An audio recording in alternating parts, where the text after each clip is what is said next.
Hey guys, it's me, Bunny, and today I wanted to talk about um, mountains and molehills. I've had something strange on my mind. Actually, I've been feeling suicidal. I've been feeling suicidal the last few days, and I haven't really talked to many people about it, just a couple of people. Uh, I've been struggling with it. I've been having a question of faith, which is really bad because it's Easter, and but I've been struggling with the question of faith, and like I said, feeling suicidal. I think I'm kind of over it, over the suicidal bit. I'm feeling a little bit better, but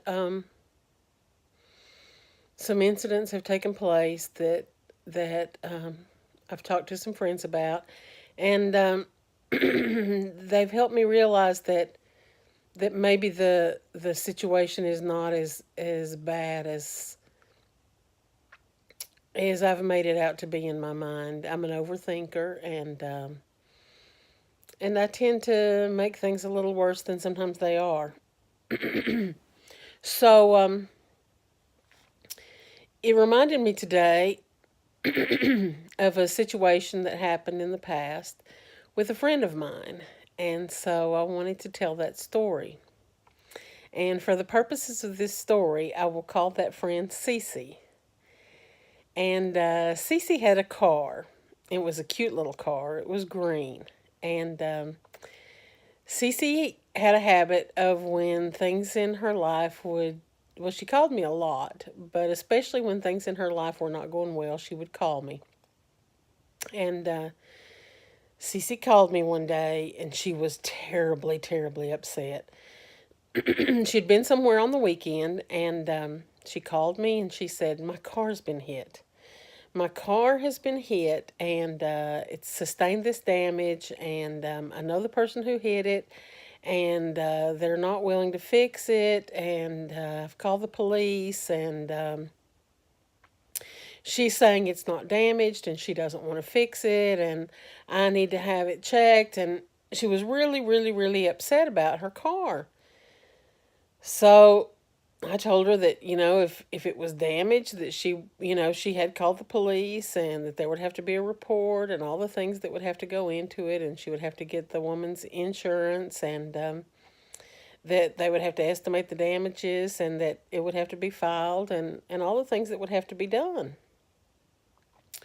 So she calmed down just a little bit, and I didn't understand exactly why the lady was being so resistant about fixing her car if she had done the damage and she knew she had done the damage, and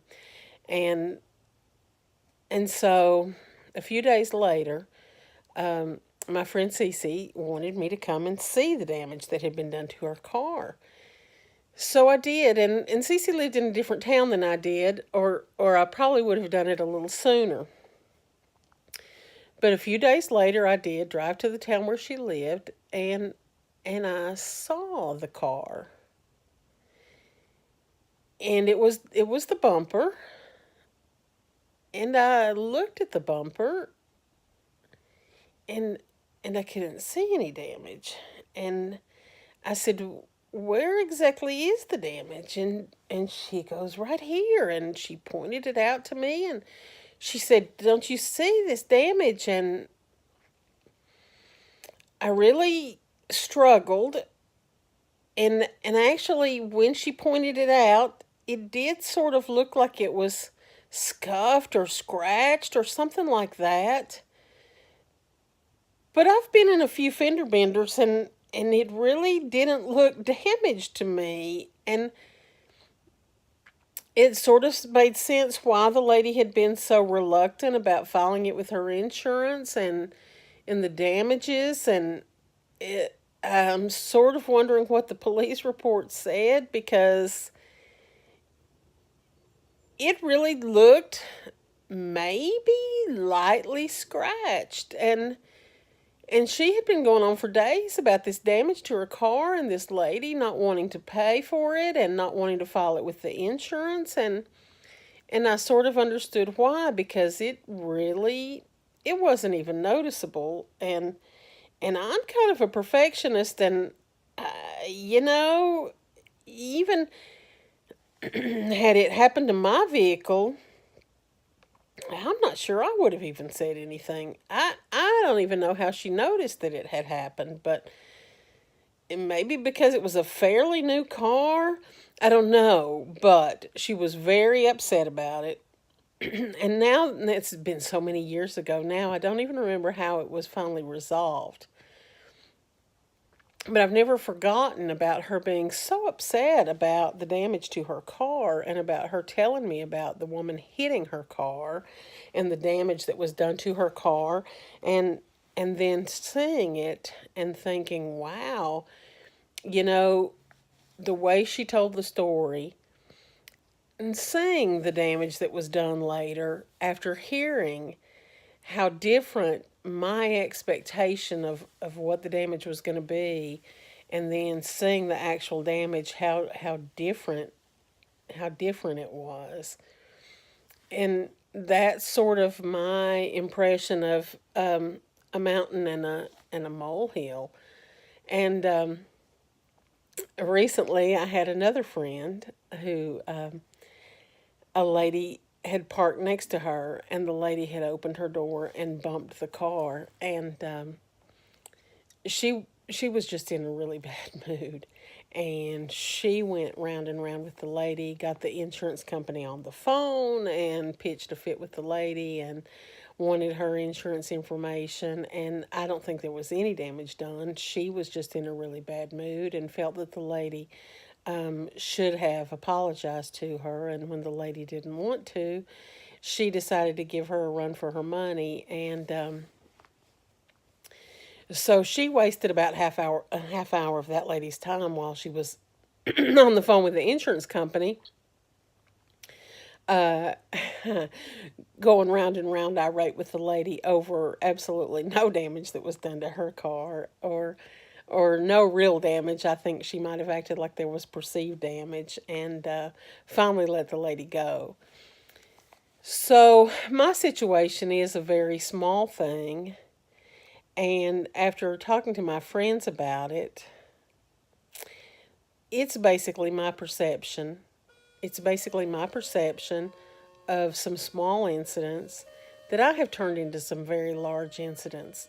And I've turned them into such large incidents that, like I said, I've basically become suicidal, thinking that life is hopeless, life is never going to get better, that there's no way out for me, that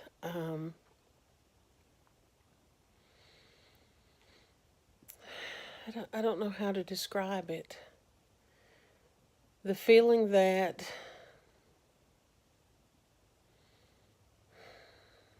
it's basically just a hopelessness that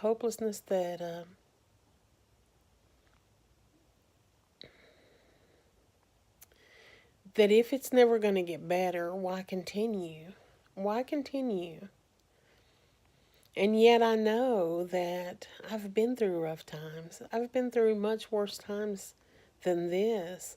And afterwards, after the dark times, that life gets really good again. Life does get good, and I've had good times, and that after some of the darkest days of my life, that life's gotten really, really good, and I've had good times, and that actually right now I'm living in some of the best times of my life, and I'm in a good relationship, in a good place, and basically I'm at peace, and I'm moving in a good direction.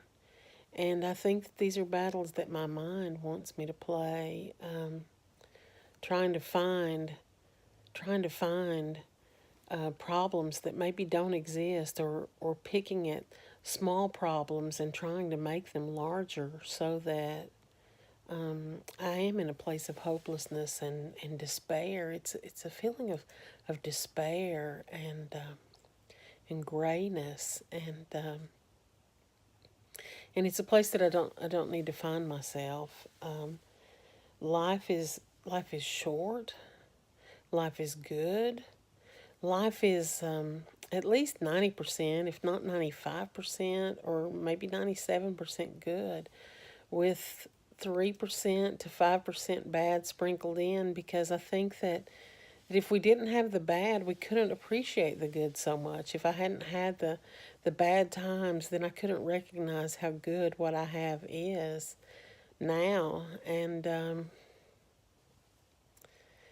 I've got to try to focus on that so that I don't live in this state of despair. And I'm thankful. I'm thankful for the friends who have been there for me these last few days, who have been encouraging and supportive of me, and who have pointed out to me that I'm making a mountain out of a molehill, that the situation could be much, much worse. My situation could always be much worse, and that it's definitely, definitely not worth suicide. That suicide is not really an option.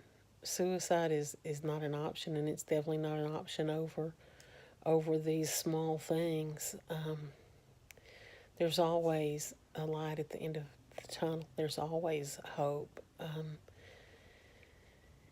Even when the situation is dark and gloomy and hopeless, there is still opportunity for a good outcome. And I've been through enough bad times. I've been through enough bad times that I should recognize that. And I'm glad that I've got friends who can remember. I'm glad that I've got friends who have actually seen me come through hard times, and can remind me that yes, there is hope. Yes, there is light at the end of the tunnel. Yes, you've been through hard times.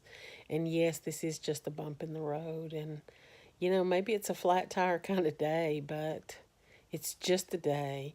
It's just a flat tire. You'll get it fixed. You'll be back on the road, and then you'll be, headed towards your destination again. And so if you're having a day like that, or if you're having a week like that, or a few days like that, I hope you have that kind of friend. I hope you have a friend like that. And if you don't, I hope this video helps, so that you realize that I'm like that I've had that I've been through that. I've been through it more than once. I've been through it several times, and that it will get better. And stop and think if maybe you are making a mountain out of a molehill. I think that we all do it at some point. Make things seem larger than they are. Give them more power than they should have, and we don't need to do that. We don't need to give them more power than they deserve, and we just need to remember that it's a small thing. We are large, and the problems are small, and that we're going to get through this. And on the other side, it's going to be a brighter day. And I hope that you have a brighter day. And I think that my day is going to get better. And if my day doesn't get better, then tomorrow there's an opportunity for a whole nother better day. And so I'm wishing you all the best. And don't make mountains out of molehills. And I'll talk to you later. Bye.